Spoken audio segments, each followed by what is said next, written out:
First and foremost, we'd like to extend our gratitude to Somali Week, especially Hannah Ali and Asha Mahmood, who are the coordinators. I'm Ahmed Mohamed, and this is the segment of Somali Debate. Hi everyone, my name is Hinda. I'm a co-founder of a charity called Nomad, which stands for Nation of Migration Awakening the Diaspora. Yeah. Could you guys repeat that with the microphone? Of course. Hi, I'm Hinda.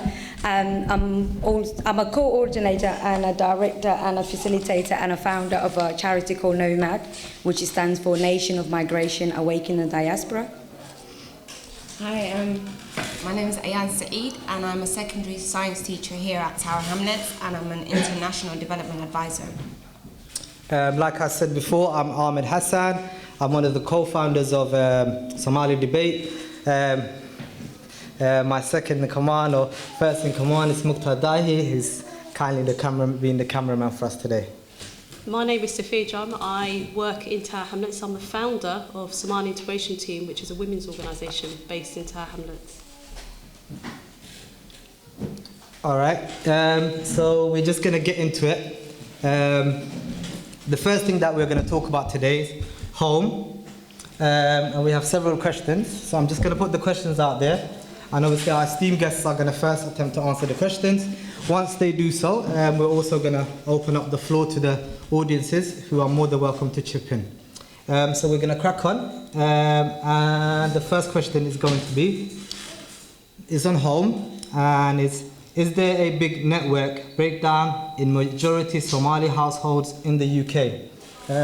If you want to start us off, or anybody that wants to, I think I can put my 2p in. I think it's not just the Somali households. I think it's across all communities. There is a clear breakdown in terms of communication. And I think it makes it a little bit more hard in the Somali household, because you've got young people that, some of them don't even speak Somali very well, so the communication with the parent becomes really hindered. And I think also that parents don't understand the current challenges that Somali kids have within their school, within their society. So that just makes things a little bit more challenging. I think it's not just the parents' fault and it's not just the kids' fault. I think it's sort of 50-50, but there is most certainly a challenge, and it's not a challenge just with the Somali community. I think it goes across the board. And I think also is how the upbringing is a main issue, because how the older generation and the parents were brought up, they were brought up in situations where it was survival of the fittest, like make ends meet, whereas now we have more luxury as young kids, and there's that barrier, as Sofia said, in terms of communication, because the parents are thinking, well, you know, when I was your age I was doing, and I'm sure we get that in all our households, where our parents were like, when I was your age I was doing this and I was doing that, why can't you get educated, why can't you take advantage of the free education that you have? But then you've got the kids who didn't, get brought up the way the parents have, so there's that lack of understanding between the two, and the pressures that the young kids go through now, social media, friends, all these current challenges that they're going through, the parents won't understand, because they're not going through it in the same way. So that's one of them. Yeah, I kind of agree with quite a lot of the stuff that you guys kind of said. At the same time, I think it's really hard and quite challenging when you are a migrant and you kind of move from one place to another. So the kind of work that I've done quite a lot is across the board. It's actually the issue with the breakdown. I think it exists with all communities who have find themselves forcibly moved from one place to another. And the parents, they're really scared in terms of their children and not really knowing what's happening. And at the same time, what you've got is children who also trying to work out who they want to be in the society they find themselves in and born, and want to impress their parents and kind of really stuck to the culture of Somali, but they don't really know it because they were born down the road. It's that kind of, sometimes I think it's quite hard and difficult and challenging. Also, it's quite, the parents also have a problem, I think, networking and communicating together as well. So it's like layers of multiple layers I can find sometimes when it comes to... Can I say... If I may just bring you back. I heard, everybody here mentioning challenges and barriers, and what are these challenges and barriers as our youth are facing? So a challenge, obviously, it's the current society. It's the dilemmas that young people face. It's the overwhelming burden that Somali mothers actually face. Let's be honest. Even if they're single mothers or not, the father's role is inactive, whether he's there alive or in the household. So I think the barriers are a lot in the sense that you've got mothers who are so stretched, wallahi, on another level. Because not only are they dealing with the bills and the responsibility of the household and the clothing of the children, the feeding of the children, the shopping and all sorts of stuff like that, they've got to actually now deal with a new concept, which is, my child, I tell him to jump and he doesn't jump, because that's what I was brought up with.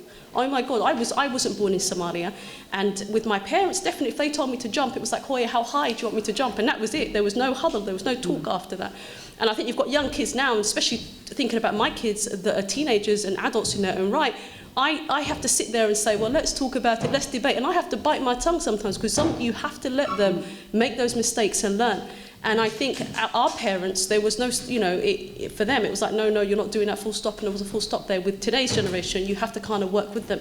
And I think that's the biggest barrier, where parents have not accepted that their children have got their clear identity of what they want, and they see, and their vision. And you know what? They have to make those mistakes by themselves. I think that's probably the biggest barrier, because it's really hard to digest for parents. Yeah, with identity, because when teenagers are growing up, they get their identity not just from their parents, but from schools, their peers. And you've got your friends, for instance, those that weren't brought up in an Islamic background, and those that weren't brought up with the whole respect your parents, listen to your parents. And kids won't, they'll take that on board. They will copy their friends, or they will copy the identity of another individual. And the parents can't seem to understand why that child isn't following the Somali identity, or isn't following the Islamic identity of listening to your parents or not speaking back. So again, it's all those outside factors that contribute to the barriers between a massive gap between parents and children. I guess that you kind of touched it quite a lot of in terms of the barriers. And I think economically, it's kind of the way we are in society at the moment. That has a huge barriers when it comes to parents and identity, and Somali identity, Muslim identity, British identity. What are all those kind of identity of your friend? I guess it's all of those kind of facts that the issues why there's a lot of barriers and challenges. Would you agree if I said that a lot of Somali children actually have double identity, to the extent where the parents don't accept their identity externally, they actually lead a double life? And definitely, as the organisation I work with that's been open since 2005, you hear stories, real life stories of people actually saying that, something huge happens to their child, either arrested or they've left the household, and mum will be like, oh, but my daughter never did this, or my child never did this. And you're like, well, they did, because clearly it's more denial as well. Absolutely. Some parents are aware of certain things their daughters or their son does, but they're in denial because they're pointing fingers out. They can notice other children and other mothers' children and so forth, but I feel like maybe it's that whole mother nature thing where they don't want to accept that their child is a certain way, but I do feel like some parents are aware, but they're in denial. And because they're in denial, they don't get the help. And because they don't get help, everything just goes downhill. It's quite interesting, because when we kind of say that it's true, they aren't in denial, but we did a project recently, a few years back actually, not recently, and there was a father, he was sitting there and he was like, I don't know what to do. He was telling us, I don't know what to do. My child is standing outside in this area in Harrow. Will tell me, come to my door and knock and say, you cannot drag your child to bring him home. But if I leave him there, they will take him to prison. What should I do? And I think that is kind of quite a lot of the times, because we've moved, parents sometimes don't know how to be a parent in this culture. And so how do we do it? Because if we tell them, come here and sit down, you are not going to stand up, the police is going to come and arrest me. But if the child's out there, the police is going to go and take them. So it's like, is that double, and that double kind of barrier. And do we have a double identity? I wear my bati at home, and I wear something else. When I think that is who we are, isn't it? It's like you find the balance of the between. Oh, okay, then are we actually then saying identity crisis is actually contributing to the breakdown of Somali households? If that's the case, how do we then create role models for our younger kids? How do we go about creating role models? Because maybe it's the absence of role models because they don't have people to look after, so they have to look up to obviously other people that we personally think are unacceptable. So how do we then create role models for our kids that they can look up to? Yeah, I think I agree in terms of I think there's something about us that we should be proud of being Somali, and everything about. We did it. I'm a storyteller sometimes. So we went to present on everything that was bad was about Somali. If you done anything bad, it's like you're so Somali, innit? You're expected to be. So we always kind of seen as a negative kind of aspect. If I grow up and somebody said, "Oh, you look like Somali," and it's just like, what?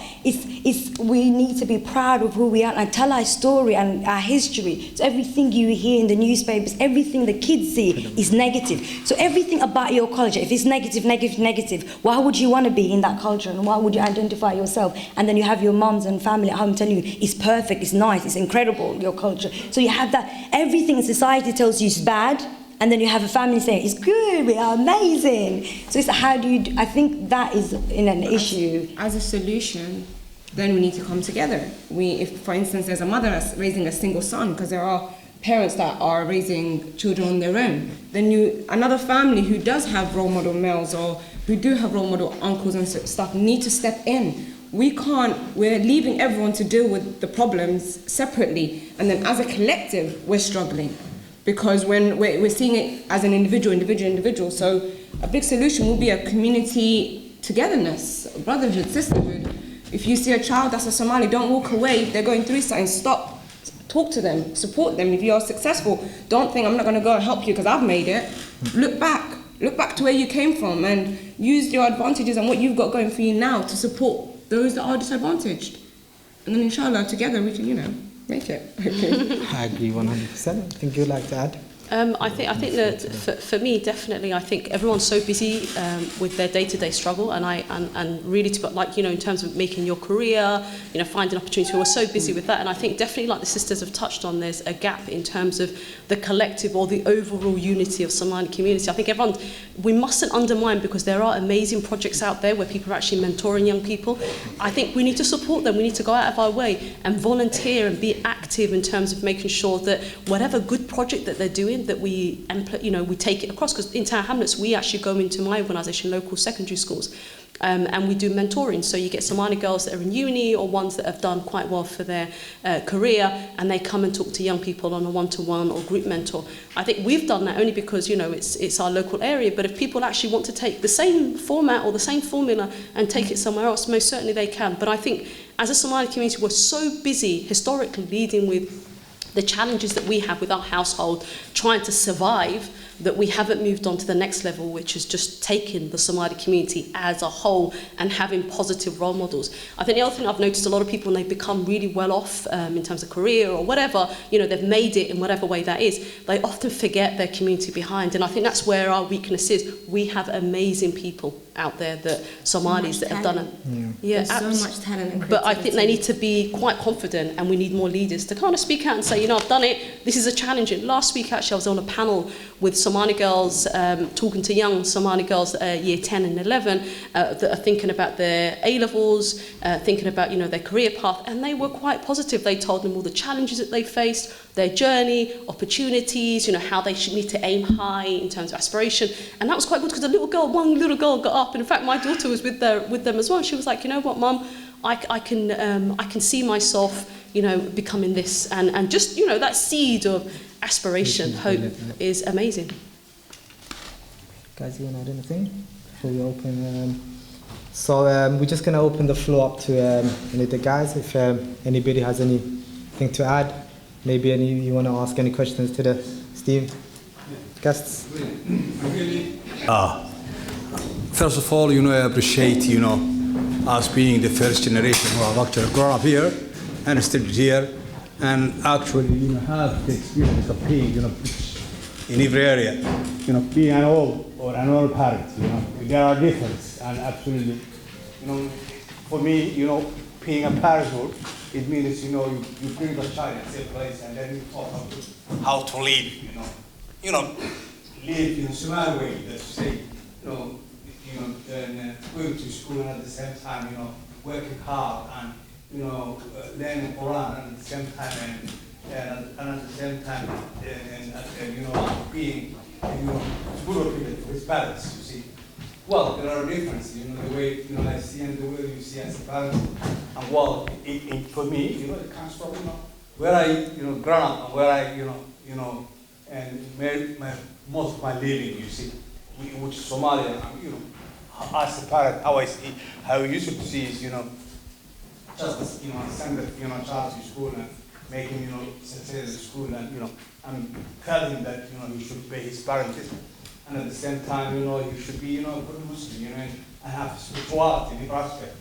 Well, here probably, maybe it's different, well, all the people he was living, at the time was, Somalis, well, where, well, parents, all the people were parents, and they check this and say, no, don't do this, don't do this, and they see, young people who are doing bad things, they actually immediately, what Osman said, don't do that. Well, he came here, what you came here, as a children, you're being exposed to international students, people of different cultures. Well, so I would say, rather than, who are confused, it's not the parents who all that, but the young parents who lost their identity, who actually, in the aspect, they don't themselves understand their parents. They are actually lost in the culture. They don't know whether, are you Somali? Are you, British? Being, a young grown-up children, what are those responsibilities and what are, being, what are you expecting in life? What I see, if I ask, my son, I ask him, are you, what are you, British or are you Somali? He will say, he will say, like a British, you see. And, he may not understand, what the Somali boy, that was expected. Right, Yeah. All right. So, okay, thank you very much. Thank you very much. Some very good points raised there. Anybody else would like to add something? The young gentleman sitting in the corner there. Thank you very much for that wonderful introduction. I'd like to say that, well, to be quite frank with you, there are massive sort of intergenerational gaps and issues within our communities. One example I can give which would shed light on this issue is a Somali elder once came up to me one time and said that he was in despair and sadness and he was very despondent about something. And after a few minutes of talking to him, he said to me that he's got a son that never listens to him and that's hanging around in street corners and he just simply can't get through to him no matter how much advice he gives him. And I said, well, let me try to speak to him and hopefully, God willing, something would, it'll be a fruitful quest. And so what happened was that I went up to him and we spoke for a little while and he said to me that he actually confessed and said, my family doesn't understand me. I was born and raised here. Every time I tried to speak to them about certain issues in the past, they wouldn't understand what I'm talking about, whether it be... So if I just may interrupt, sorry. No, it's fine. Do you think, the younger kids or the younger generations, because I think I've heard that before as well. Yeah. Do you think that's a mere excuse? I really don't... I've heard it quite a few times myself. Yeah, I don't think it's an excuse because they feel like they can't relate to the previous generation and they don't really understand the challenges they face, whether it be sort of institutional racism or whether it be issues that are very personal to them. And I think perhaps the subsequent future generations, it will get better, I think. Because, for example, I'm from East London. I've been there all my life.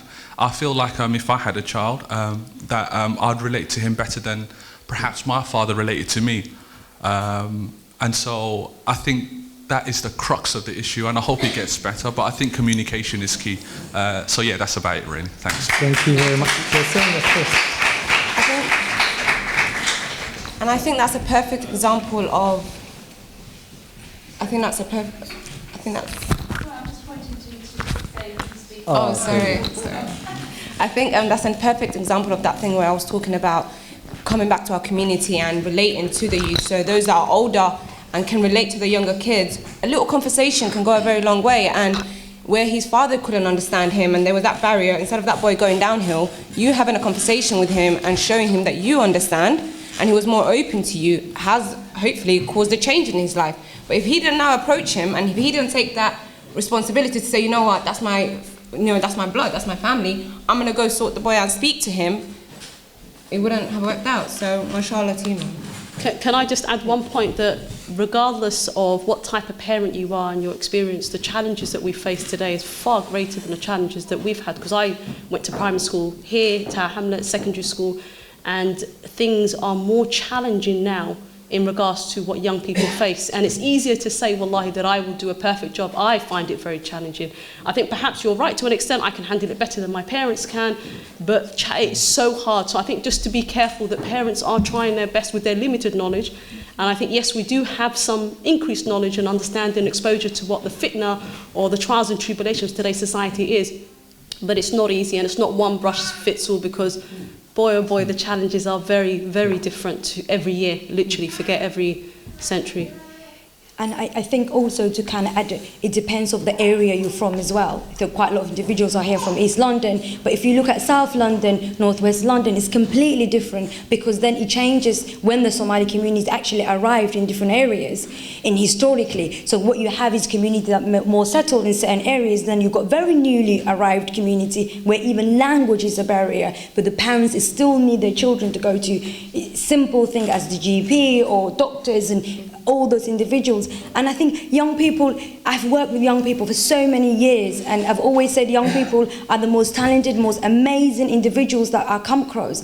There are issues, and quite a lot of the times there's simple things as, like, I know the talk before was that I wasn't here, mental illness, masculinity, I can't say that word, within the Somali community, the role of a guy, what is it you're supposed to be, what the role of women, we're struggling. And as a young parent myself, it is real. I didn't understand whenever I used to tell my mom, I'm going to the cinema, she'd be like, no.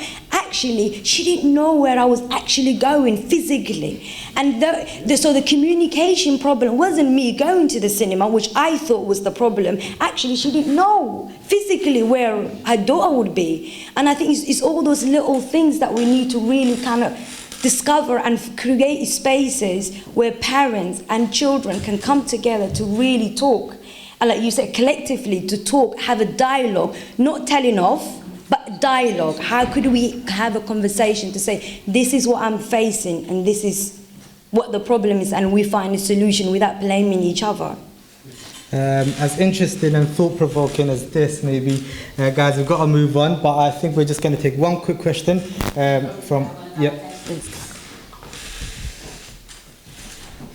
This topic is so interesting, and there's just a lot of benefits from hearing this today, so thank you so much. And it's just provoked me to want to say something, actually.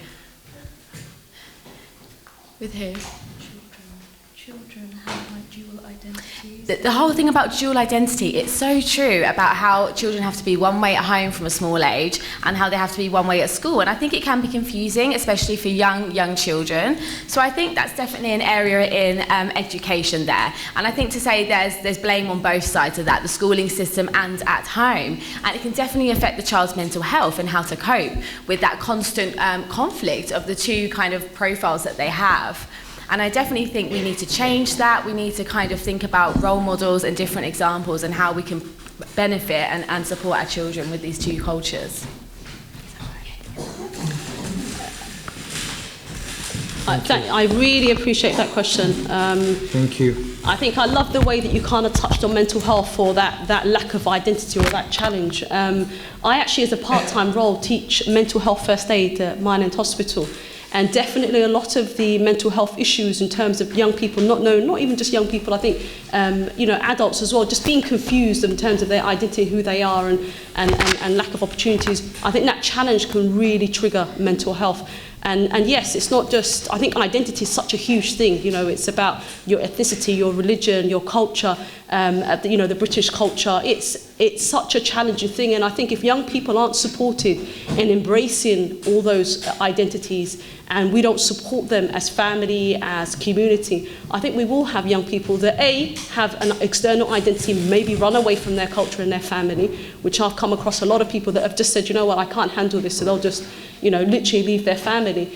But, likewise, I think it's just important that we embrace that. And I think as a community, as parents, as fellow Somalis, we need to make sure that we need to let people be who they want to be. Obviously within the range, for my personal, within Islam and so on, but we need to make sure that people are allowed to find themselves and that they are able to make mistakes, that they are able to identify themselves how they want. Yes, please. Thank you very much.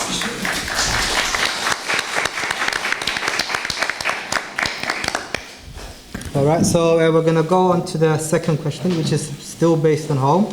So the question is there a correlation between the huge educational underachievements and parents' lack of understanding of the educational system? I think we have kind of all touched on this, but we're just going to elaborate on it a bit more. Please.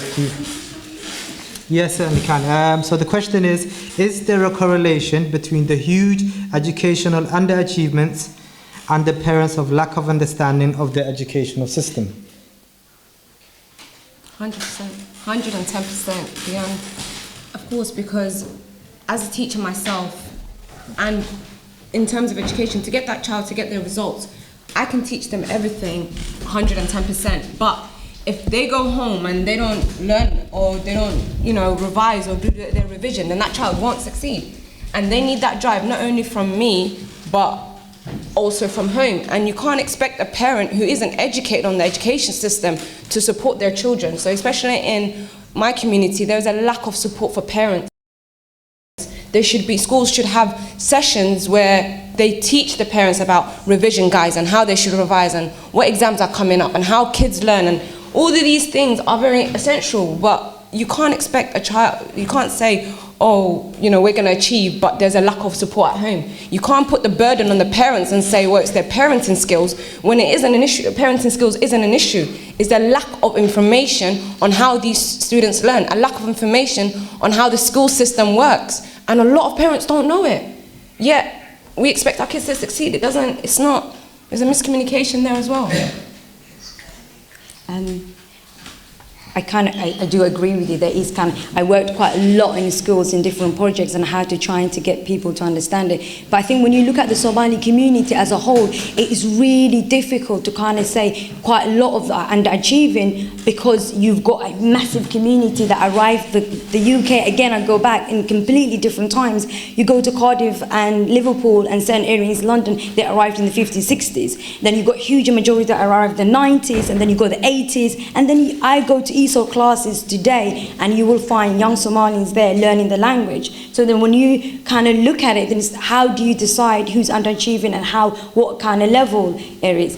So recently, then moving forward, I became a parent, and the first thing is early education. We miss it. I will be the only Somali or the only Muslim sometimes in a room with two and 2.5-year-old and 3-year-old, and you're thinking, where's everybody? Because actually the child needs education. As a teacher, you probably know, right from the beginning, early stages. There is no early stage. We don't go to children's centres. That is where you need for us to, so if we can find a solution, by the time they reach in primary school or high school, there's huge development that children hasn't even went through. Because I'm from Northwest London, the amount of education, home school with the extra parents are paying, they're throwing money at it to trying to get their children to achieve, are still not achieving. It's like, where's the schools, what are they doing about it? But as also community, because some of us who already know the education, how we supporting our younger generation to really achieve. And I think that's to do with the siblings as well. Mashallah, we're a big, families are really big in Somalia. We've got a lot of siblings within a household, and I think the responsibility isn't just on the parents but on the older siblings as well. So you've passed the education system, you know how the secondary school works, you know how the primary school works or whatever. Educate your mum, educate your dad, so that, because as a sibling, you're not always going to be there to look after your other sibling. That is the parents' responsibility. But I feel like as the sibling, we should educate our parents and then get our parents to educate our younger siblings, because the parents will be there more than we would be there for our siblings. I think there is, I have to differ a little bit in terms of the current Somali mothers. I think they're much more active than a lot of maybe, let's say, maybe 10 years ago mothers. I think mothers now are very active, and even if they don't know the system, they will definitely come to our organisation and say, come with us, and we kind of go with them and support them in that channel. They are as active as they can with their limited, like we said, barriers of the responsibilities they have and also their knowledge. I think generally blaming the parents, it's not what we're doing. What we're saying is definitely as an organisation is make sure that you empower them with the ability to support their children.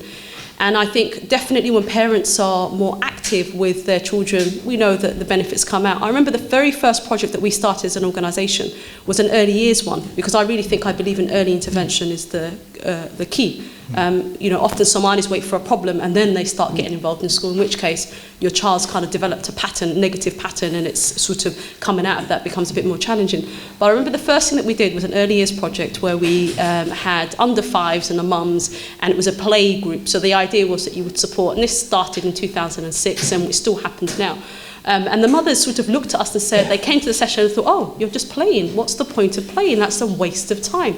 And I think for them, they really did not understand the concept of learning through play and how important that was, and being actively involved in their child's education. So, and taking that home, because if you look at back home in Somalia, you would send, or Somaliland, whatever part that one is from, if you go back, children are sent to school and that was it. You don't have anything to do with the child. The child goes to school. The only time that you get a comment is to say your child did something good or bad, in which case you batter your child if they did something bad. And that was in your intervention in school. And I think there is a cultural difference, but definitely what I've seen is parents are active, so active actually that last year there was a clear pattern in some schools in Tower Hamlets where children were being bulleted, racial bullying, targeting, and the parents, in a constant complaint that we had in our drop-in session, we accumulated a group of women that had the same problem, so we saw a pattern.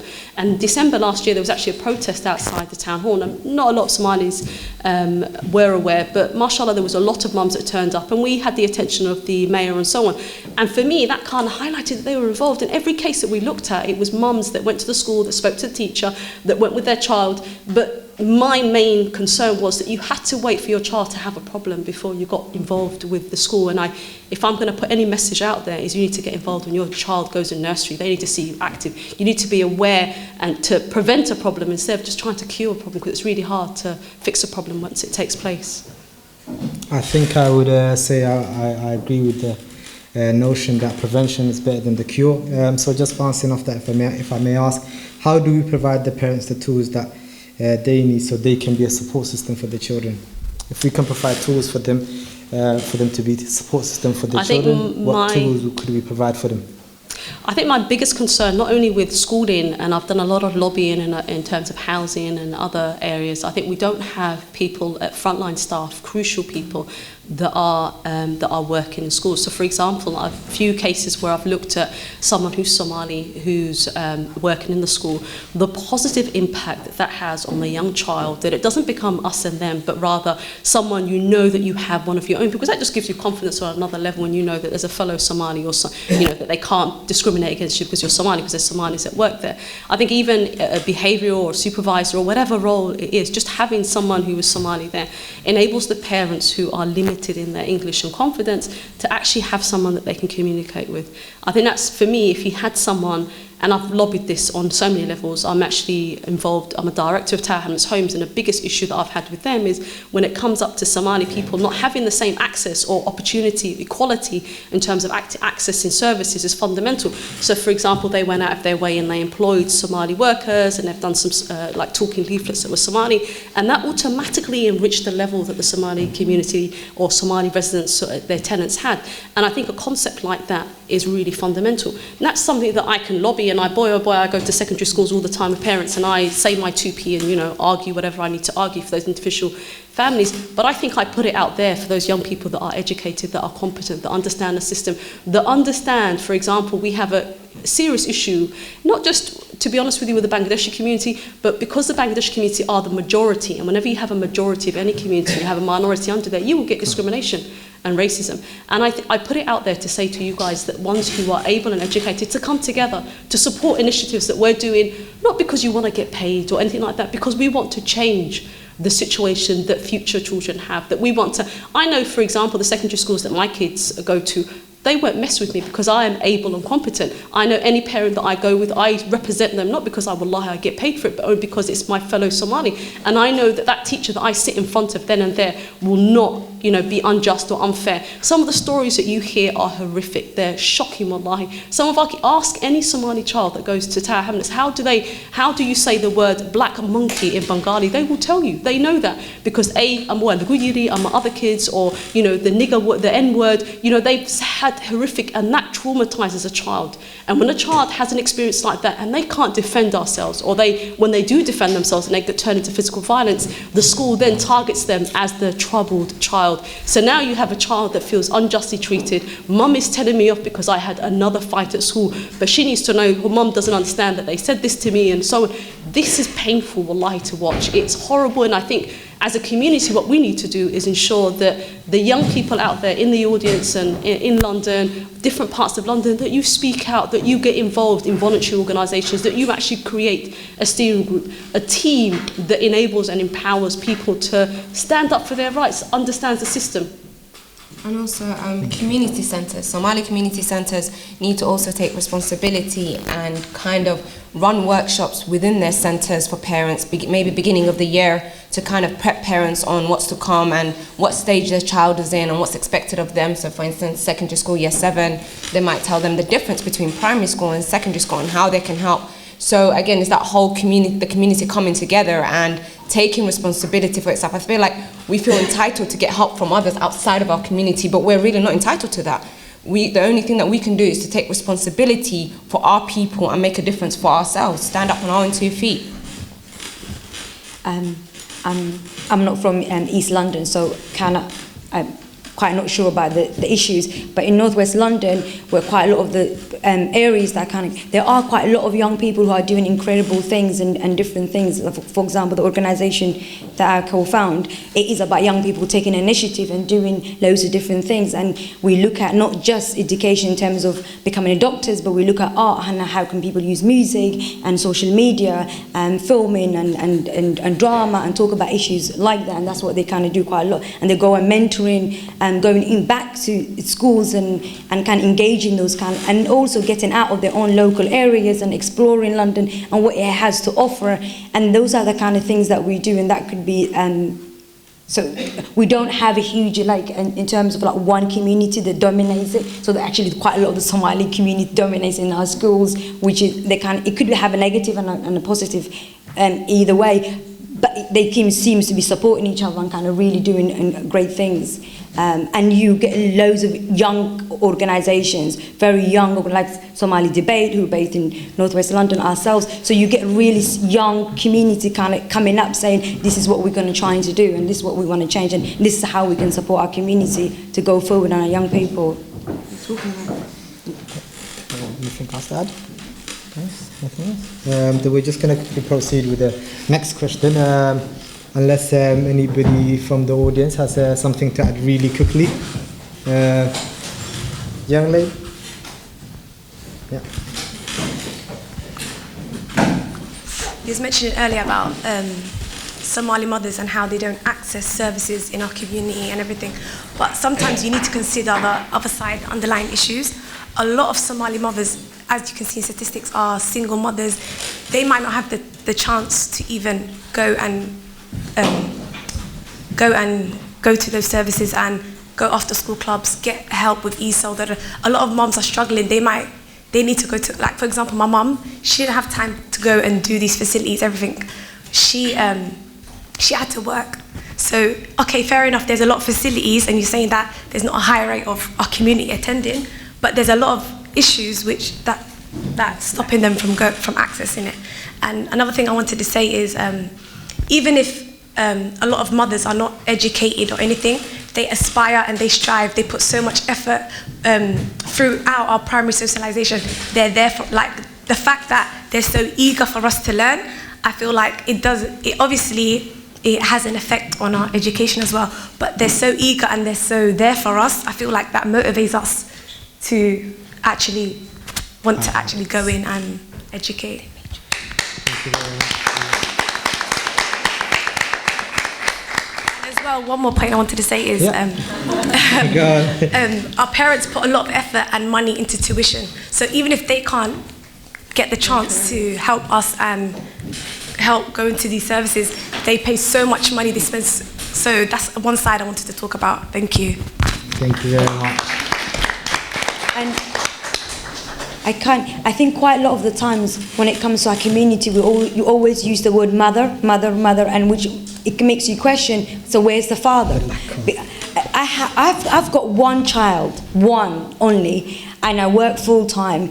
The idea of taking him to children's centres, to preschool, then finding the time to do it, then work, and I can speak the language, and I have a network that supports me is overwhelming. To have 5 kids and 6 kids, trying to do that for everybody, and because the system that we live in, back home it was okay to have 8 kids because you had the whole neighbours looking after it. Now to have that many kids, it needs so much support, and it is quite hard, and it's quite challenging. And sometimes, this is what we come across quite a lot. We've got organisations that their job is to support individuals. They come and say, people can't access it. How is people supposed to access it when you don't even have a creche? Those are the kind of barriers and kind of things that needs to be established. So maybe instead of putting the energy and effort to saying the Somali community, you should access it, maybe what we also need to do is to go back to those organizations that are there to support our community, to say, excuse me, you're not doing what you're supposed to do, and we want this, and demand, because that's their role for them to do that. I'll just add something. Give Sammy As a CEO and founder of a women's organisation that's been running since 2005, a lot of people believe that the Somali community is the solution to all problems. And I think we have a responsibility, most certainly, to go above and beyond. But I think what people need to understand is, for example, in Tower Hamlets, the funding for voluntary organisations was 0.01%. And for you to imagine that the survival of organisations is very limited, which is why we survive on, or depend rather, on the volunteering. I volunteer a lot of the time. I'm only part-time there, but probably in terms of working there, I work full-time. But I have to say that we have to stop blaming Somali organisations. Yes, there are ones that take advantage, that don't do what they say they're going to do, but I think we need to understand the concept. So you get funding, for example, if I go nitty-gritty for a mentor project to support 15 people, you will do that because you're accountable for that, not only to your funders, but for me, I'm a strong believer that Ilahi can see you. And that's my fuel. So I think this concept of Somali communities are letting us down and not doing what they should be doing, and they're not putting their socks up, and they are the doom and glory, the reason that the Somali community is not flourishing. It's really not just. I think it's not fair and just. I think what we need to do is start looking at ourselves and saying, what am I as an individual, as a fellow Somali, what am I doing to contribute? Well, how can I support a voluntary organisation to take their services to the next level? Because we are so limited in terms of resources. Like I said to you, the percentage of funding is so minor that we had to actually do some lobbying because the other communities had far more, like the Filipino community in Tower Hamlets, which you can't even see. I don't know whether they had a high percentage or a bigger percentage in the Somali community. So that's unjust and unfair. And I think we have to stop saying that what are the Somali community doing, but rather try and concentrate on what we can contribute and how we can support them to take their services to the next level. Talking about childcare, actually, we're the first Somali childcare providers in Tower Hamlets. That's an amazing achievement. Our staff are Somali, a majority of our kids are Somali. We have spaces, and we actually go above and beyond in terms of making sure that we support families. As a mother, I strongly believe in making sure that those that have barriers and challenges are supported in accessing services equally compared to other sisters or other communities. Also, since we're saying our main issue is single parent home, especially a mother being a single mom, maybe what we can do for the future, for the sake of the future, is start educating our boys. We're so focused on girls and women's rights, and that's all good things, trying to get girls educated and etc. But we're also forgetting the boys that are going to do exactly what their fathers have done or what their uncles have done. So these organizations and such maybe should start running workshops on men and the rights upon them, and the fact that they need to stay home and look after, because we're telling girls, oh, you need to get married and you need to do this and you need to do that, but we fail to see that a boy's main aspiration should not just be a career. Mm-hmm. It should not just be to provide financially, but they need to provide stability. They need to provide a long-term thing for the wives and the children that they're about to have. So we need to start educating our boys so that we do not have a repeat of the same cycle generations after generations.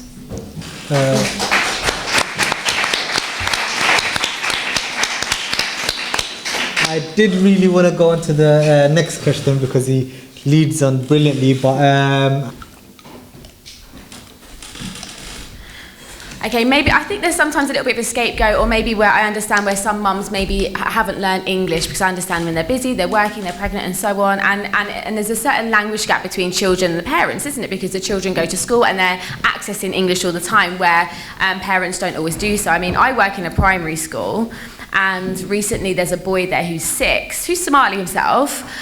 He doesn't sign at all, he's a deaf child, he's got no Somali language at all.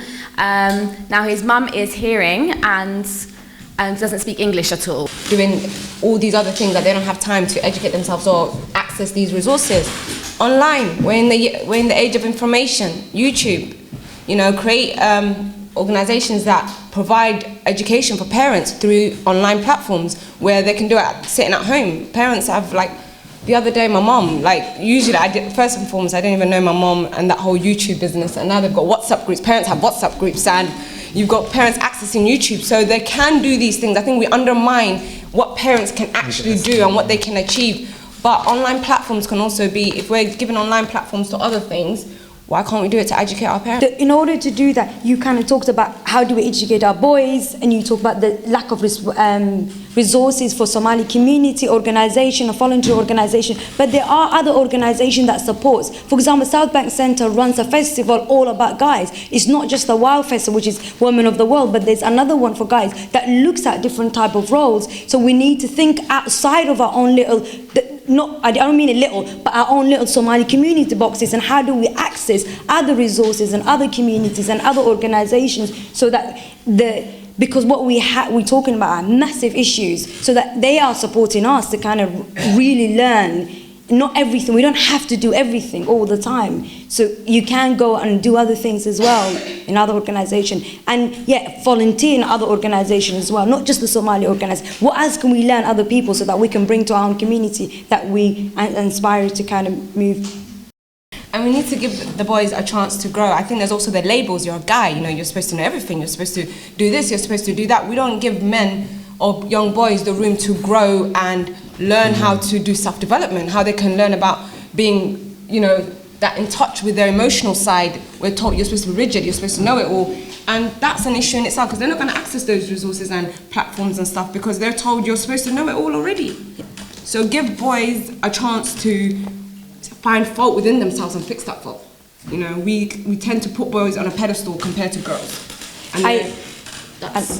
And I think, and when you said that, I remember my mum, we've never ever feeded our boys as a girl. She always said, you want a food, go and get your own food. And I think it's the small little things that kind of stops when you think, oh, go and give your brother some food. Actually, why should you give your brother food? So your brother can go and get his own food. And I think if we start to build and break the smallest of little things, I think there would be a change, just like breaking down a bit by bit.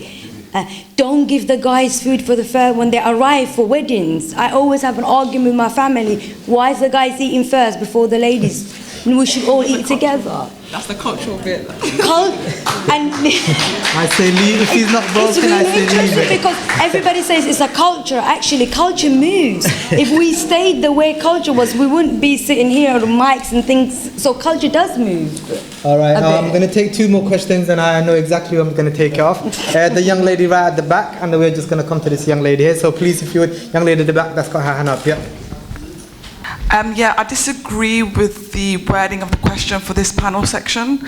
So rather than looking at how does lack of support at home contribute to the lack of attainment or sort of academic success within education, how does that contribute to that? I would kind of switch it around by saying how lack of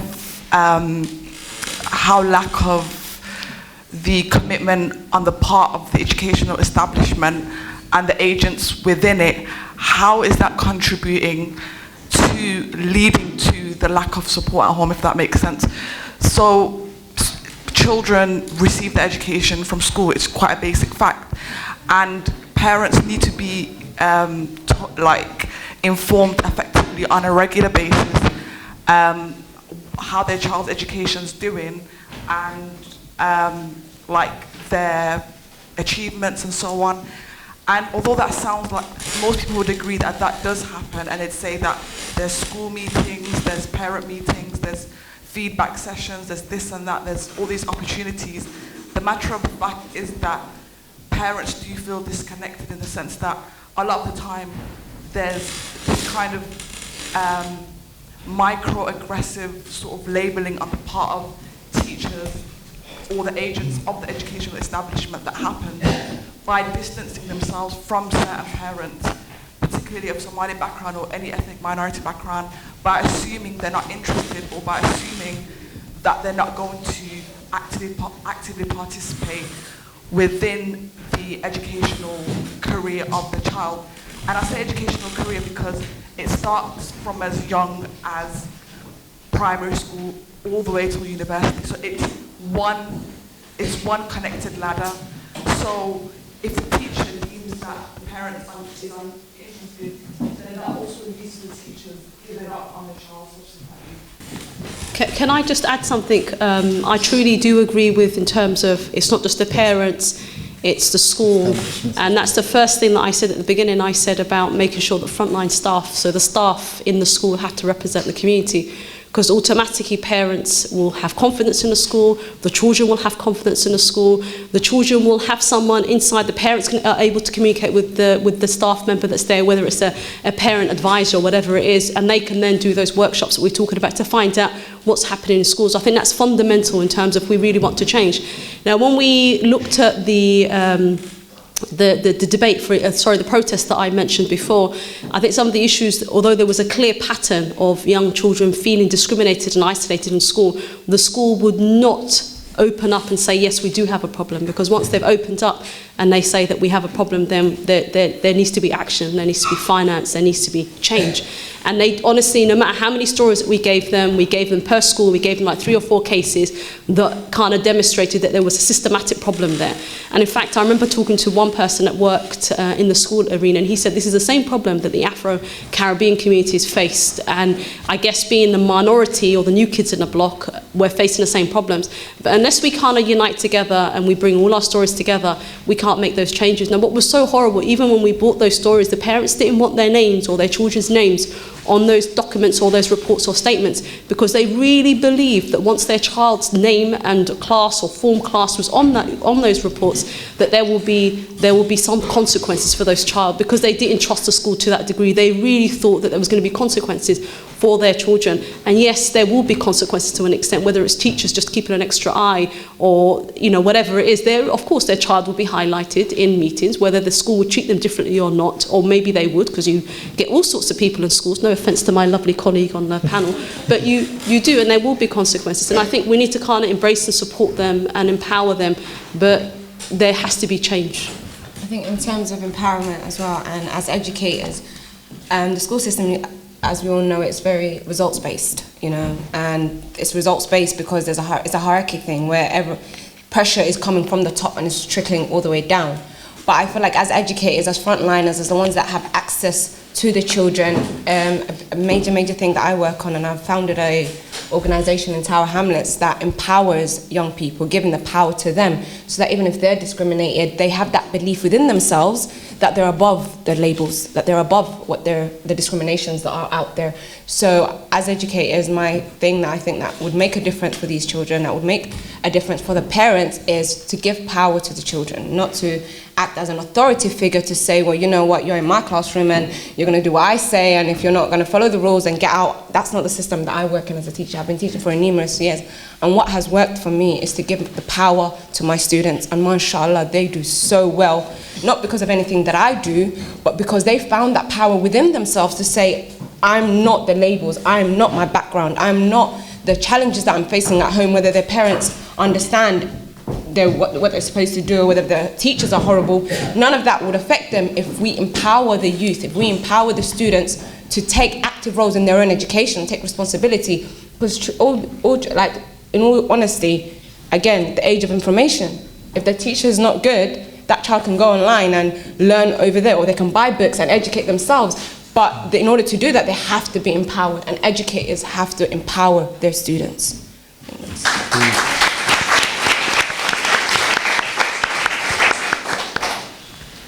Hi, I'm from the States, so I'm not sure how apt or like comparable my perspective is on things like that. But I find myself wondering if having a close-knit Somali community comes at the cost of sort of an insular sort of environment where old ways can kind of repeat themselves, and especially older people might not feel as motivated or feel it as necessary to learn English. In my experience, both of my parents came to America and there's no Somali community to be accounted for whatsoever, but I find that it kind of explains a lot of the differences I find in my upbringing, in the fact that my mom became fluent in English rather quickly. My parents and I, we have a lot of differences in perspective, but we respect each other's differences. There's definitely ways in which I would raise my children differently than how my parents raised me, but there's that respect there about the things that we do disagree on. And my parents, I feel, are definitely not super progressive, but probably more progressive than a typical Somali sort of parental unit. So basically my question is, and also not having the community comes at the cost of, you know, feeling isolated and me not being entirely connected with my Somali identity. But how do you reconcile those two things where being a part of a community might not motivate people to move forward together, but also being able to have that sort of nurturing atmosphere of having people like you around? How do you reconcile? Yep, thank you very much. Obviously, there's a negative and there's a positive, most certainly. I mean, generally when you have, think about it, when people come to a new country, they go and live in the same area because you're most likely to find the similar food and the supporting and so on. I personally am a strong believer about working together as a community because there's so much similarities and challenges, and we're kind of supporting each other in breaking those barriers and challenges. To be honest with you, I don't, apart from, I know my kids will say, oh, Somali's talking, they're too close and everybody knows your business, but on the other hand, I think there is that support, and it's sort of finding that balance, I guess, and knowing, for example, when you want to be a part of that, and I personally think it's a positive thing. I don't know what the other... I agree in terms of, I think it's a positive and it's a negative, a bit of it. And I think we can't deny when young people are coming back and saying, my community don't understand me, my parents don't understand me. I think we can't just dismiss it. We have to take that and think, why is that? Why is it they kind of saying that? And the idea to be is a massive thing, to allow. It took me a long time for me to be in this room and not have a scarf on, for example, because religion is a huge part of the communities that is involved in our way of being. So to be is a massive, to be, how do we empower to our young people? I always say to young people that I work with, it takes a time for you to be, and it takes time for you to work out who you want to be, and actually using your creativity and your way of being is a kind of a way. And when I went to America, it's completely different. But I love going to being Somali, and who we are is important, but we have to allow our young people to be, and we have to allow our young people to adapt to the culture they were born in. And part of it. So you have to allow the both of it in order for us to really, if we want them to be powerful and change the world and do things for themselves and actually get rid of all this stuff that we have a problem, we have to allow young people to find a way to be themselves. And that's promoting individuality, and that also comes with that whole judgment thing where people are changing who they are, or they're going with the mass because they don't want to be judged. But once we teach our kids to accept that it's natural to be judged, no matter what is human nature, we judge and we get judged, but we shouldn't allow those judgments to dictate how we live. It shouldn't dictate who we should be. It shouldn't dictate on or have a say on our individuality. You know, so we say, oh, on all these, you know, we tend to use that term as a way of kind of control, as a way of getting them to be on a certain path, but instead we should kind of be like, well, it's wrong for these reasons. you know, and it's wrong for those reasons, and get them to make their own decision and take accountability for their own selves, on whether it's from the culture, whether they're taking something from the religion. Let them take everything that we're giving them and mold themselves of how they see best, because in that way they'll be confident in themselves, and they'd want to be in their own skin, and they won't be like what we said in the beginning, where other people are influencing them and there's peer pressure. Well, if this child has molded itself, or this individual molded itself to be what it was happy with, nothing can deter it. You know, these things won't influence them. The only thing that I would add to that is, and I know that time's against us, but I know that there's a lot of young people that, because of the judgment and the pressure from the community, they've actually decided to lead this double life. And I think we need to talk to ourselves as the community and realise that we mustn't judge people, you know. And to be honest with you, going back, if you talk to our parents, they never used to wear the scarf, you know, and they never used to pray, and they never used to do a whole load of stuff. And for us suddenly to say to the kids, no, you've got to be perfect from the onset, is unjust. But I think there is that problem when you're with a huge community where you end up finding, you know, a haven or an external place to be happy and to be yourself, your identity. So whatever your identity is, I think we need to support young people. I think when you have young people as a community raising that generation together, it's a really positive thing.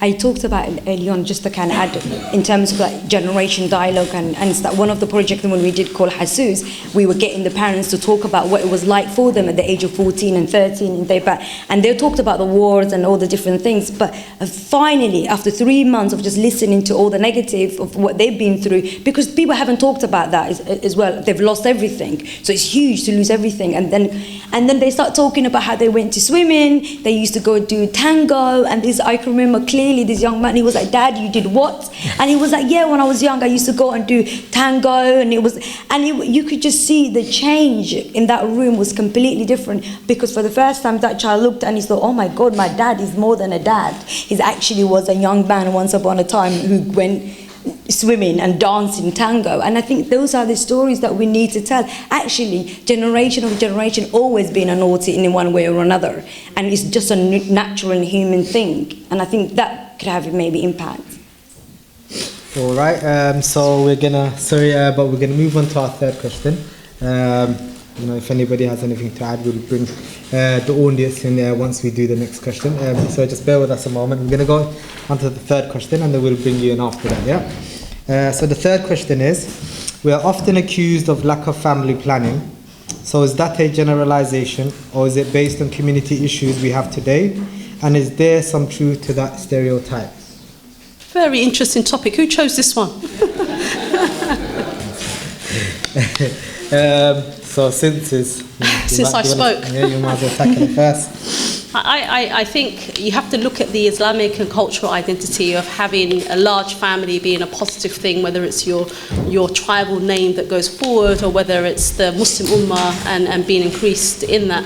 I mean, personally, I have a big family. I don't know if 5 children is classified as a large family, and I grew up in an even bigger household. And I think that enriched me, that was positive. I think I'm a strong believer that it's not about quantity, but rather quality, and that's something that I, wallahi, would preach. You know, having one child is a huge responsibility. Having the time to support that child and enrich that child with their Islamic and cultural idea is fundamental.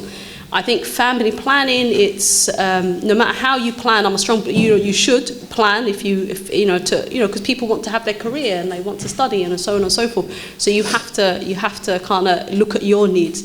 I say to people, don't think about quantity and just think about your health, because I know definitely with a lot of women that come to our services that have big families, they really have 6 or 8 or even 9 children. I can see the impact that has on their psychological health and well-being, and I think that's Islamically wrong, because if it jeopardizes your well-being, then that's a huge no-no, because you can't support these children. It's not just about having children, and with the current dilemmas and issues and barriers and challenges that we spoke about, you have to be able to take that responsibility on that child, making sure that you nurture that child to the best of their ability. So yes, there needs to be a bit of planning, and you have to ensure that you are able, not financially, because I know financially, Islamically, it's a controversial area, but mentally, emotionally, time-wise, that you can support that child. And it's not like, oh, I have 10 kids, it's not. about quantity. It's making sure that you support that child to become the best person that they can possibly become without hindering your quality of life. And considering what we spoke about, a lot of the mums that come to our services, they're single mothers. The father is either totally not there or there but inactive, and that's worrying to think that a mother who's limited in terms of language, time, her well-being, because mental health within the Somali community is there, whether we like it or not, whether we want to kind of brush it under the carpet or not, but it's there. And I think jeopardising her well-being means not only is she jeopardising and gambling with her life, but that of her children as well. Sorry, just to prompt you a little bit. So, is there truth to it, or is that a stereotype? That we don't know how to plan. I think we're getting there. Maybe in the past we weren't there, but we are most certainly, I think, working around our careers. I know a lot of young mothers now that kind of want to study and want to develop their careers, ones that kind of have, I was talking to one earlier today actually, where it's about having your children back to back and then kind of having that career development. I think people are thinking about planning and whether they want one child or two children. Definitely, it's not a Somali typical cultural thing, but people are. I think they're really thinking cleverly and wisely and not rushing into kids at the beginning. And I think that's a positive thing. If you're making yourself better, a better parent, and being able to support your child better, then I think that's a very positive. Has happened. So the older generation had their 8 to 9 children, and that has occurred. But for the next generation, I'd say that marriage is a beautiful thing. It's an amazing thing, and it's completing half of your deen. And yes, it should be promoted. But at the same time, when we're teaching our children or young people to have a job, and also to make sure you can cook and make sure you can clean, but we should also add, make sure you can raise a baby, make sure you can school a baby, you need to educate, because education starts at home first.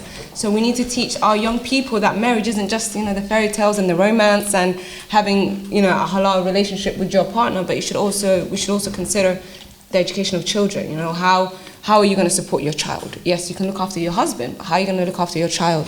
Are you ready to educate your child? Have you got enough knowledge of the deen to pass that on? Because it's not enough to chuck our child to a madrasa and say, oh, Sheikh will teach him for me, or take our kids to nursery and say, oh, the teachers will deal with it. No. Are you able yourself, when you get married and decide to, settle down with somebody, are you ready to raise another human being to be the best they can be for the society in terms of deen, in terms of culture, in terms of all these other aspects? And if a young person, those people that are rushing to marriage, if a young person doesn't even know themselves, how can they share a life? If a young person doesn't know themselves, how can they raise another young person? We've got children raising children because we've promoted the idea of marriage, but we need to also help them understand parenthood and what it entails exactly. Family planning is massive, isn't it? I guess, like both sisters said, I think it's beyond just having the children. I think having the child is the last bit of family planning. There's so many processes before that to able to. So I was talking to somebody early on with that question. I was like, I remember thinking, I want to learn how to drive. I want to finish education. I want to be young enough to able to know so when I actually have my child, I want to be in a position where I know the type of children I want to raise, because mentally and physically I'm there. But also it takes a long time. Just when you get married to somebody, and sometimes, yes, as a community we do have a child straight away, and it is such a blessing, and I will never ever say don't have a children. It is the most incredible thing you could ever do. No career is more important than a child.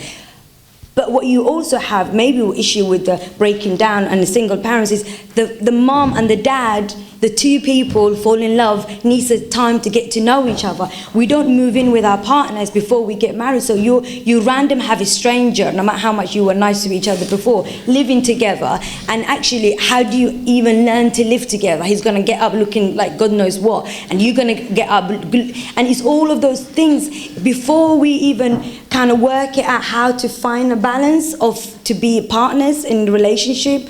And then the child comes. And for me, family planning is that process, and the child is just the end product of all that long years of process.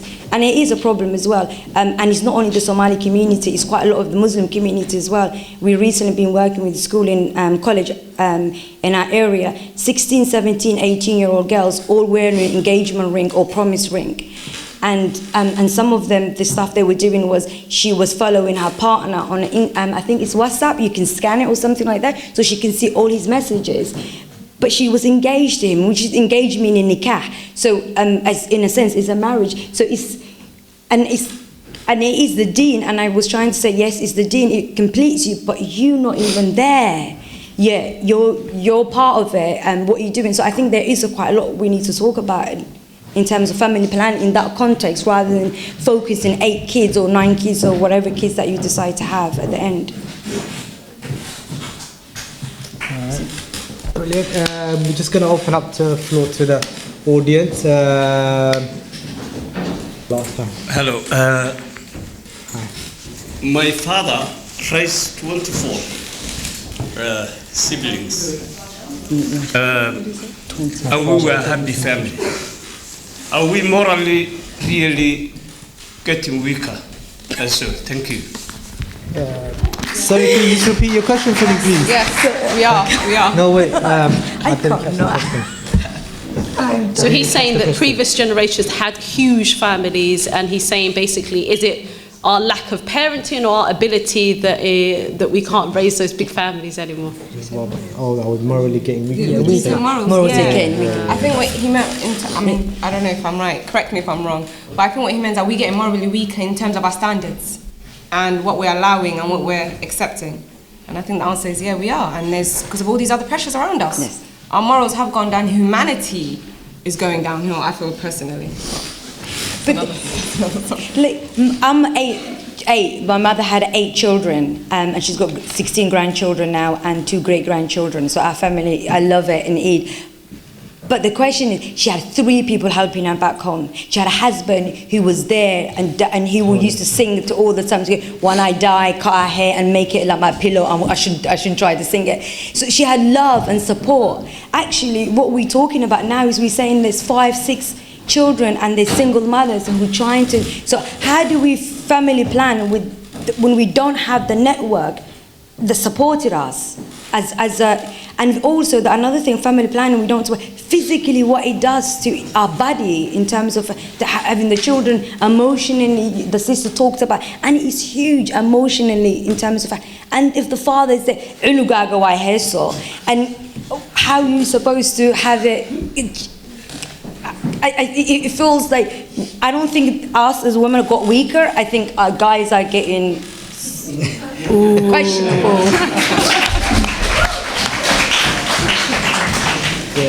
Or maybe it's the lack of, going back to morals thing, it could be a lack of our morals going downhill, because back in the days, but before, loyalty and keeping your word and keeping your promise and your vows used to be strong. But now anyone can break their promise. So in terms of, a man will say, or a woman, vice versa, they'll build a home together, promising that, we'll do this together, but that fails because there's no eagerness, is that the word, to uphold that promise. That's, I think, in terms of morals, our morals are affecting all these other things because we're not upholding our promises, and the loyalty and things that we should be promoting isn't promoting love and unity. All of these things aren't being promoted because there's so much ugliness and negativity that's overpowered it. All right. All right, young lady. I've got quite a few. So can somebody just hand out the mic, please? She's holding it. Things that waxaan allowina is dhaqankeena, and meaning in terms of the population in Somalia is like 10 million. So we're like a dying breed anyway. So if we basically say that we've come into the westernized society and then everyone's going to have 2 or 1 children, and Labana, I said who's going to be left.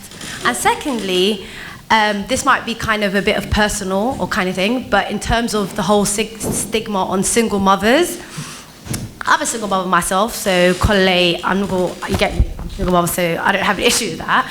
But there's no weakness within single mothers. They're quite strong. They're strong. Educated, working. So basically, in terms of marriages, so basically, if I'm speaking Somali, if you get married today, you don't know how long that person's going to be with you. Only only God knows how you're going to be.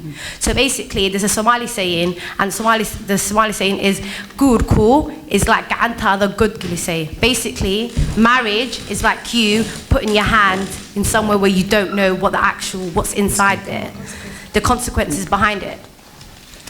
And maybe some people might be like, oh, she's just being a bit stigma because she's one of them. But the thing that I'm trying to say is, I feel like the issues is not really about marriages and whatever. It's actually you as an individual coming into the marriage and having yourself. So you can be at any age. And I feel like the comparison where we're back home and here, I feel like a lot of people don't go back home to learn their culture. I'm 25 years old. I've never been back to Somalia. One, you could say, is one of my family's actual issues. Or two, I feel like I'm here, but I'm still Somali. And I feel like a lot of cultures, because I grew up in an area which is not Somali culture. I mean, a lot of Somali people are not around. And each culture, if you look at from Asian to Turkish to Ghanaian to Nigerian to Jamaican, you name it, they are proud of their culture, and they embrace every single part of their culture. But when it comes to Somali people, we tend to point the finger. So I won't carry on, but we tend to point the finger and say, this is the solution, this is the issue, rather than actually let's talking about the issues and stating the issues. And I know that's why we're here today to debate about what's the actual solution for the actual. It's going to take a while for Somalis to integrate. Every culture took a while to actually integrate into society, but we're going to take a while. We've got an actual routine, but it's actually up to you. Are you staying here? And I know this is quite, Britain's done quite a lot. Or are you going back home? And when you do go back home, what are you taking with you? Are you taking your Western society and your British passport back? Or are you taking your Somali Daqan and Deen with you?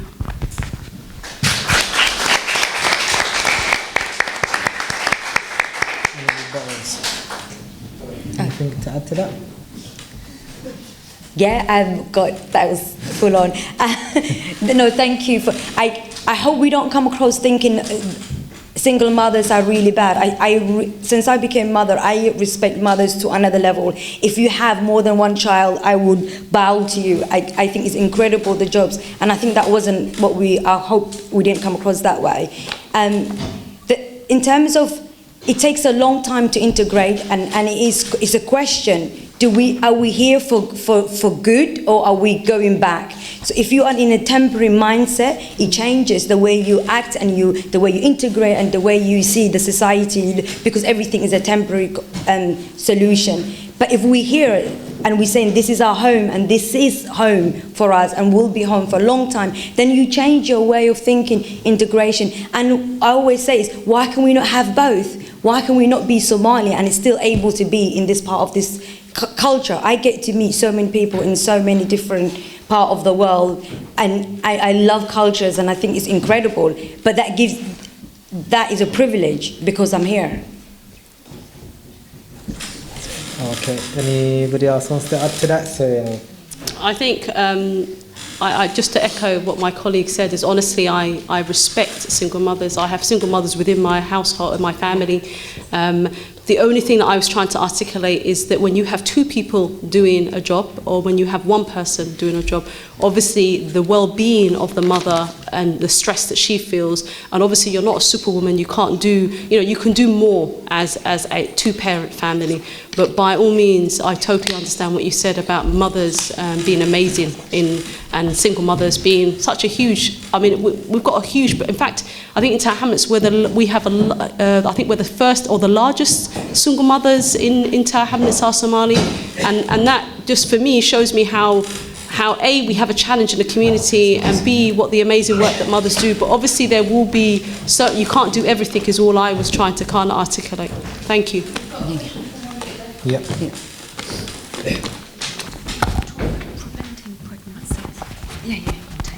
Okay, so talking about what we were saying about back home in Somaliland, where it's the normal culture to have numerous children, to have 8, 9, 10 children, and here obviously you've got the whole, you'd only have a couple of children, but I'm just trying to think, is there any organisations back home where they have set up the appropriate care for women who are pregnant, i.e. with vaccines? Because of course there's a lot of health issues too, and maybe that's why people are hesitant to have more children now, and I just think especially for women when they do end up on their own and any additional health issues with their children, I just think, I don't know if there's some kind of set up business where we can help young mums, families and vaccinations back home in Somalia. I think that I actually went to go and live in Somaliland for a year previously, and you're right, so many challenges that there are around mothers and pregnancies, and they don't even have time to, or the deaf, and I know some of the work that Adna Adam does in Somaliland is amazing. She actually came to our family restaurant recently, and that was amazing, and I actually respect her for that. Obviously, we need more hospitals and Adna Adams in our country, and I highly recommend that. I think definitely the health complications, regardless of what country you are, there are health issues and challenges, but specifically in Somalia where death is such a huge number of death and other complications. And I remember so many families, seeing so many mothers that are trying to make bread and water for their children and trying to earn a basic living for their children. And I look and I just think, where are the men again, even over there? And probably has another family somewhere else. But yes, there are challenges, and definitely they are poverty on top as well. So there is most certainly challenges. Okay. Sorry guys, we're really short on time, but we're just going to proceed on to the one last question. This question is regarding displacement. So we're now moving on from home to displacement, and the last question we're asking is, as a Somali raised in Britain, can you be Somali and British at the same time, or does one cancel out or overpower the other? So do the two conflict? So it's going back to what Sofia said about living a double life, because we're making people choose to be a certain way. We're kind of saying, well, this is the path, and you're either going to go on this path or that way, and that's kind of demoralizing people and kind of getting children to causing more confusion and more challenges and more issues, because you're getting them to decide one or the other when they can again cultivate their own pathway, and they can take the best of the British culture and they can take the best of the Somali culture and kind of intermingle them in order to form the best individual character personality they can. For me, when I look at British culture, I look at Somali culture and another culture and another culture. So British culture is a mix of everything. It's all the cultures. And when you look around London, it's all those different kind of, it's like British values. People talk about British culture. Actually, it's us. We make British culture. So for me, the Somali culture I have it is the British culture. You can't separate the two, because being Somali here and us being here for over God knows how many years, we influence British culture. And I think with cultures as well, what do we mean by culture and what do we mean by British values? Because essentially that's them saying you have to respect another person. That's one of the British values. Well, isn't that a humanity thing? Isn't that all cultures? Yeah. So it's more, I think what we're doing is we're kind of creating labels that don't need to be there, and we're creating we're causing differences that aren't really there. We just name it differently and we just approach it differently. But everything is one and the same, and we just kind of, I think essentially, forget culture, forget British deen, because that is the foundation of everything. It's the deen that kind of guides us and acts as a guideline to moving forward with ourselves and helps us in terms of morals, in terms of family, in terms of how we conduct ourselves. So the focus should be on that more than... And I agree 100%, and I think the deen supersedes everything, and I think that's brilliant. I mean, I was just going to build up on what Ala just said now, and the deen, for me, whether it's personally having whatever decision that I make being based on Islam, is it halal, is it haram, do I get a reward out of it? That's my footprint in everything that I do, even as an organisation. And for my children, definitely, I forget the Somali and this modern debate, are you British or are you this, and yes, of course, you have to embrace the British culture, but if my children embraced their Islamic identity and remember that, you know, Allah can see them all the time and that they know right from wrong, which is the British identity and it is the Somali identity. So I think it's something that, you know, it crosses paths, but there isn't, you know, you mustn't choose one or the other and say, I am British or I am Somali or I am Muslim. You know, for me, you're a Muslim first, and with that, mashallah, it enriches and advances all the other identity you could possibly identify yourself with. Hello. Yeah, just going back to that identity and the culture, I just feel like sometimes as a Somali people, we forget that, yes, I mean, we do have the British culture and we do have our own culture, but the thing is, the most important one is actually following our own culture and what is it called, being happy with the fact that we are Somalis, and we do struggle with it because we want to fit into a society. And what is it called? And schools don't really teach children a lot about culture, and that's something I think that needs to change, because I think when you're at school or at uni, you don't really learn a lot about your own culture or any other culture in general. And then when you go back to what is it called at work, you do quite struggle, because let's say, like for example, where I work, I'm actually the only Black or Muslim person, and I do quite struggle a lot, because I'll be like, oh, I'm praying now, and everyone is looking at me like, what's she doing? Like, and what is it called? And I had few comments where people say, you pray too much, that's too many breaks that you're taking. And I'm like, well, you go and smoke, so I don't smoke, I just take 2 minutes to pray. So I think that's something we need to, what is it called? I mean, it's important with the British culture, and we respect their values, and values is something that we have to always respect, but it's also us being proud of who we are in general. Thank you.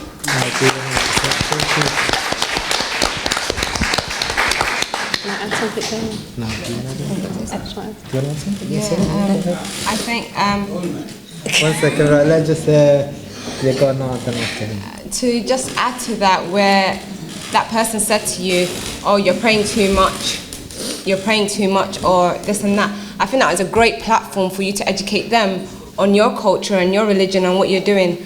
I'm a massive fan of traveling, and I've learned so much through that, because growing up, I grew up in Tower Hamlets, and I was surrounded by my culture and by my people, so I was always in a close net and I had familiarity.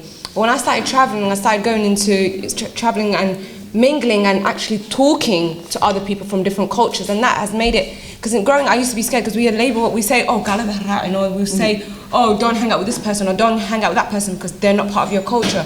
But that's also another way of creating barriers. From traveling, I learned that we are accepted, and all the negativity that's out there in the world is because people aren't educated. It's not them choosing to create Islamophobia or them choosing to hate you. No, they just don't understand. And I feel like by putting ourselves out there and embracing different cultures and educating those that question why we do certain things, we can create a more whole world around us where everyone understands, you know, and it creates education. And you'll learn something from it as well by having those conversations and traveling in things that we're not used to, or places that we're not used to. And just to kind of add that as well, I think it's also for us to understand when people are trying to discriminate us based on our religion, and actually knowing you're right. It's having those dialogue, but also kind of saying, actually, you have a right to pray. And it's those kind of things as well, not feeling scared to kind of voice out our rights, and also to really, I love being Somali, and there's no way that nobody can tell you that. And the only way we will integrate is by being proud of who we are, and then sharing that. And knowing that when people are trying to discriminate easily these days as well, especially if you wear a scarf, it's like, and I think those kind of makes a huge difference, knowing you're right. All right, guys, I'm really sorry, but everybody's going to have to accept our apologies. We are out of time and we have to wrap it up, and unfortunately, I'm sorry. But I would like to extend our gratitude to the young ladies there, Hannah Ali and Hinda Mohamed, our esteemed guests, and the whole audience. So thanks to everybody, for being such a wonderful participant.